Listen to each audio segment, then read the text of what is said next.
thế nó ở nó ta tỏ nó mò lên nó mò học chơi thế đó Chua chứ chơi ơi. Chạy. Chạy ơi. Chạy ơi. Chạy ơi.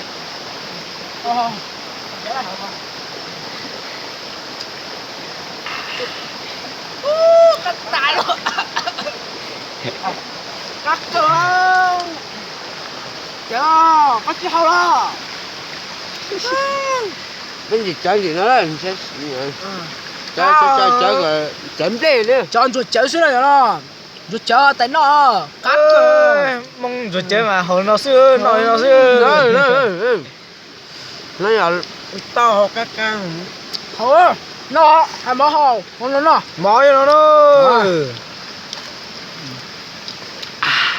Tất cả hà mỏ. Nó một trên nào nó sát tà chỉ lo. Lần chuột chéo xíu nào. Học chéo chuột xíu nào chéo sát tà nữa. Tao bảo cũng một lớp chéo rồi. hà nó giờ bây giờ chế bự nữa chế bự bùa hà nó cái hà nó mò lên bùa hà nó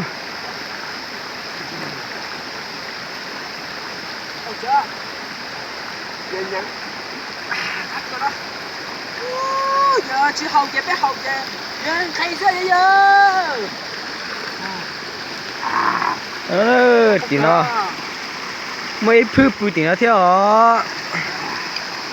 Giờ đó. Chị mà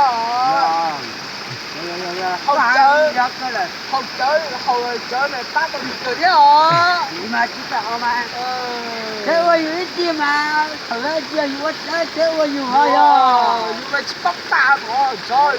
Lúc còn điểm chuẩn chơi ra đi thôi. Trời. nó Cái tủ hầu thế đó. chưa Nó tới.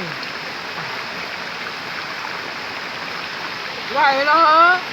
Muốn là cái hầu chở ta kỳ kia đó hầu á. đi Hầu mà hầu. mà chỉ có o lẹn Đó.